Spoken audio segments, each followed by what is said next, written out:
12th chemistry 12th unit carboxylic அதாவது carbonyl compounds and carboxylic acids. இப்போ நம்ம carbonyl compounds முடிச்சுட்டு carboxylic acids பார்த்துட்டு இருக்கோம்.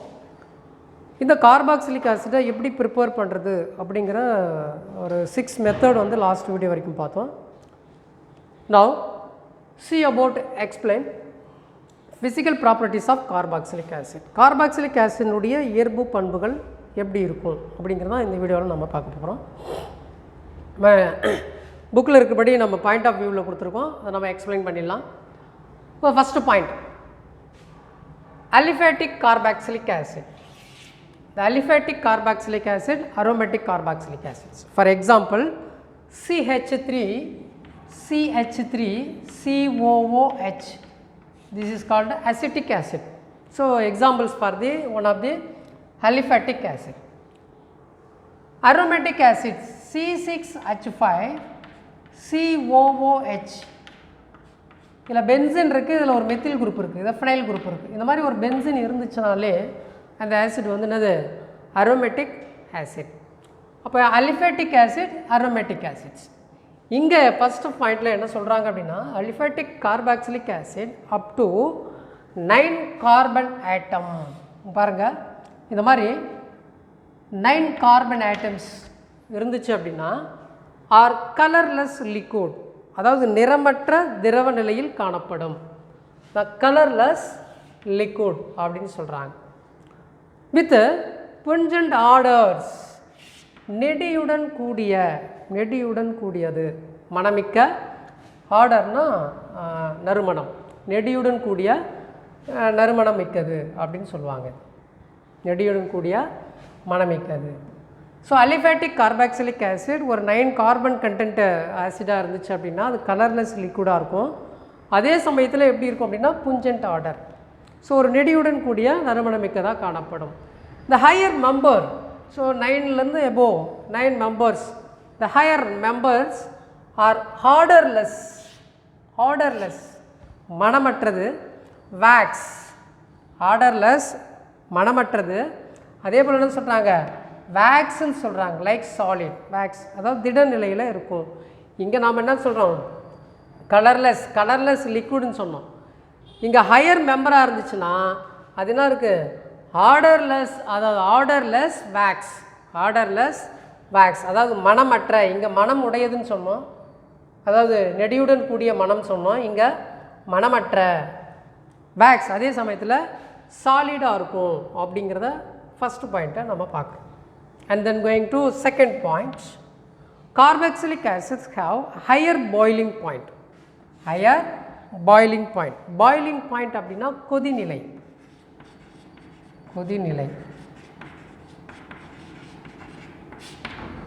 Higher boiling point.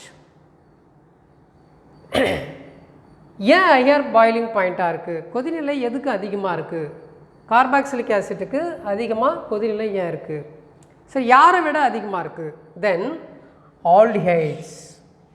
So aldehyde என்னது, for example CH3CHO. So aldehyde CHO ஆல்டிஹைடுக்கு, and ketone C+O, இந்த மாதிரி கீட்டோன். ஸோ இவங்களுக்கு ரெண்டு ஆல்டிஹைட் கீட்டோன்ஸ் கார்பாக்சிலிக் ஆசிட்ஸ். இவங்களை கம்பேர் பண்ணும்போது ஆல்டிஹைட் கீட்டோன்ஸை விட கார்பாக்சிலிக் ஆசினுடைய பாய்லிங் பாயிண்ட் ஹையராக இருக்குது, அதிகமாக இருக்குது. அதே சமயத்தில் அண்ட் ஆல்கஹால் காம்பவுண்ட்ஸ், ஆல்கஹாலை காட்டிலும் கார்பாக்சிலிக் ஆசினுடைய பாய்லிங் பாயிண்ட் அதிகமாக இருக்குது. Comparable molecular mass. This is due to the more associations of carboxylic acid molecules through intermolecular hydrogen bond. So இதுக்கு காரணம் என்ன அப்படின்னு பார்த்தீங்கன்னா, அதுக்கு சொல்கிறாங்க, this is due to the more associations of carboxylic acid molecules. More associations of carboxylic molecules through intermolecular hydrogen bonding. இது மாதிரி நிறைய கார்பாக்சிலிக் ஆசிட்ஸுடைய மாலிகுலார் இருக்கும்பொழுது அதனுடைய பாய்லிங் பாயிண்ட் அதிகமாக இருக்குது. அதுக்கு காரணம் என்ன அப்படின்னா intermolecular hydrogen bond. So இது ஒரு carboxylic acids. R for example R அப்படின்னா மெத்தில் குரூப்பாக இருக்கலாம், இல்லை அல்கைல் அரைல் குரூப். அதாவது C6H5 இருக்கலாம், இல்லை CH3 இருக்கலாம். COOH இல்லையா? நீங்கள் அது இது ஒரு another one molecules. ஸோ இந்த ரெண்டு மாலிகுல்ஸ்க்கும் இடையில் இன்டர் மாலிகுலர் ஹைட்ரஜன் பாண்ட், அதாவது ஆக்சிஜனுக்கும் ஹைட்ரஜனுக்கும் இடையே, இந்த ரெண்டு மூலக்கூறுகளுக்கும் இடையே ஹைட்ரஜன் பாண்ட் இருக்கிறது தான் இதுக்கு காரணம். எதுக்கு? ஹையர் பாயிலிங் பாயிண்ட்டுக்கு காரணம் அப்படின்னு சொல்கிறோம். And third point, the lower aliphatic carboxylic acid. Lower அப்படின்னா கார்பனுடைய எண்ணிக்கை கம்மியாக இருக்கணும். அதாவது லோவர் அலிஃபேட்டிக், அதுவும் என்னது அலிஃபேட்டிக்னா அரோமேட்டிக் என்னன்னு உங்களுக்கு தெரியும். இந்த lower aliphatic carboxylic acids up to என்னன்னு சொல்கிறாங்க 4 கார்பன். எது வரைக்கும் சொல்கிறாங்க? 1 2 3 4 கார்பன் வரைக்கும் இருக்கக்கூடிய லோவர் அலிஃபேட்டிக் கார்பாக்சிலிக் ஆசிட் என்ன சொல்கிறாங்க? மிசிபிள் வித் வாட்டர், நீருடன் நன்கு கரையும். Due to formations of hydrogen bond with water. இதுக்கு காரணம் என்ன அப்படின்னா, இப்போ இது ஒரு கார்பாக்சிலிக் ஆசிட் இடையில் நம்ம வாட்டர் காம்பவுண்ட்ஸ் கொடுத்து நம்ம கரைச்சோம் அப்படின்னா, அப்போ வாட்டர் காம்பவுண்ட்ஸ்க்கும் கார்பாக்சிலிக் ஆசிட்ஸ்க்கும் இடையே இருக்கக்கூடிய ஹைட்ரஜன் பாண்ட் தான் இதுக்கு காரணம் அப்படின்ற. இந்த higher carboxylic acids up to 4 வரைக்கும் நம்ம 4 கார்பன் வரைக்கும் நம்ம பார்த்தோம். அந்த 4க்கு மேலே the higher carboxylic acids insoluble in water, நீரில் கரையாது. அதாவது லோவர் மெம்பர் கார்பாக்சிலிக் ஆசிட் வாட்டரில் கரையும், ஹையர் மெம்பர் கார்பாக்சிலிக் ஆசிட்ஸ் என்ன பண்ணாது? வாட்டரில் கரையாது. அதாவது insoluble in water due to increased hydrophobic interactions of hydrocarbon part.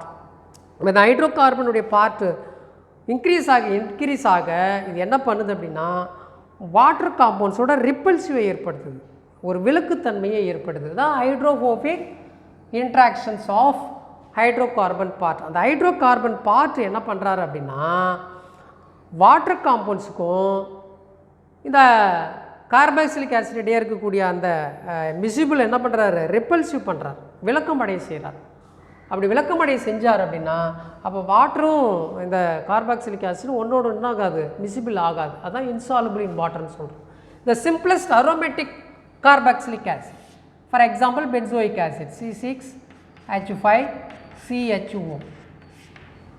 இது aromatic carboxylic acid benzoic acid for example is insoluble in வாட்டர்னு சொல்கிறோம்.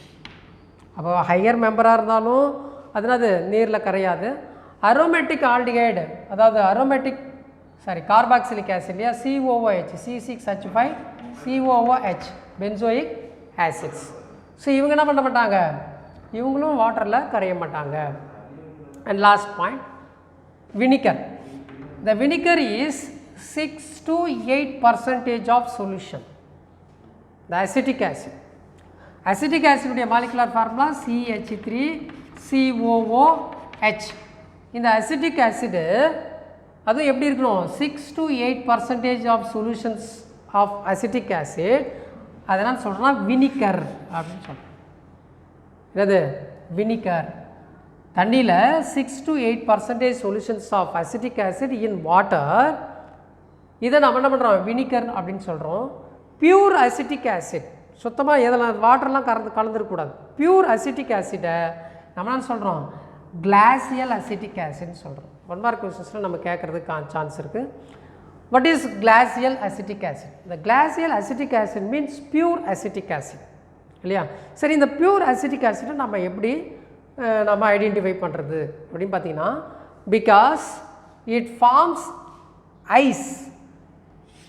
Ice like crystal when cooled. இப்போ இந்த அசிட்டிக் ஆசிட்டை நம்ம குளிர்விச்சோம் அப்படின்னா என்னவா மாறுது அப்படின்னா, ஐஸ் கட்டி மாதிரி என்னது, ஒரு பனிக்கட்டியை போல் அது மாறிக்கிட்டே இருக்குது குளிர்விக்கும் பொழுது. when aqueous acidic acid, நீர்த்த அசிட்டிக் அமிலம் is cooled at 289.5 Kelvin. 1 mark question, very important. 1 mark question கேட்குறதுக்கு சான்ஸ் இருக்குது. அதாவது நீர்த்த அசிட்டிக் ஆசிடை 289.5 கெல்வினுக்கு நம்ம குளிர்விக்கிறோம். அப்படி குளிர்விச்சோம் அப்படின்னா இந்த அசிட்டிக் ஆசிட் என்ன ஆகுது அப்படின்னா சாலிட் ஃபைஸாக மாறுது, அப்படியே பனிக்கட்டி மாதிரி உறையுது இல்லையா. அப்படி உறையும் பொழுது அண்ட் ஃபார்ம்ஸ் ஐஸ், அதான் ஐஸ் மாதிரி மாறுது, லைக் கிறிஸ்டல், ஒரு படிகமாக மாறுது இல்லையா.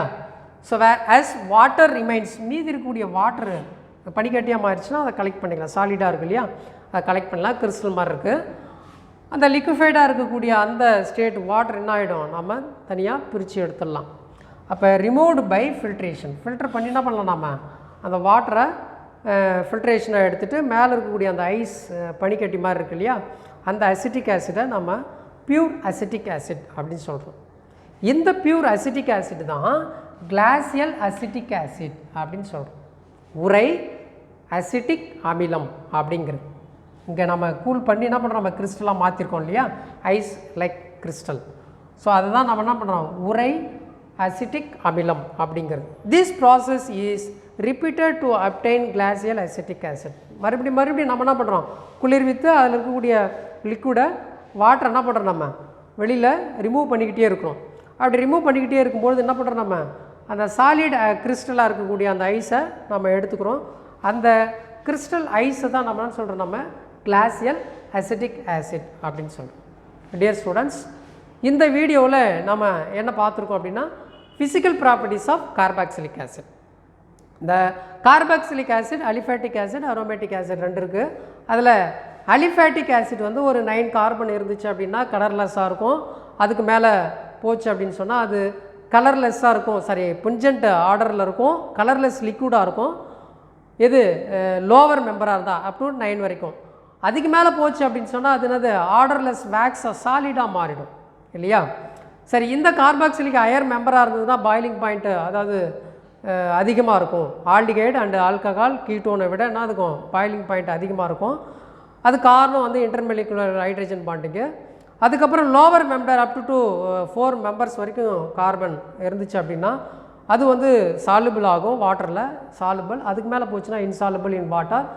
அதுக்கும் காரணம் என்னென்னா இன்டர்மாலிகுலர் ஹைட்ரஜன் பாண்டிங் தான். ஹைட்ரஜன் கார்பன் அதாவது ஹைட்ரோ கார்பனோட இன்க்ரீஸ் ஆக அங்கே ஒரு ரிப்பல்ஸ் ஏற்படும், வாட்டருக்கும் அந்த கார்பாக்சிலிக் ஆசிட் இடையில் விளக்கமடைய செய்யும்.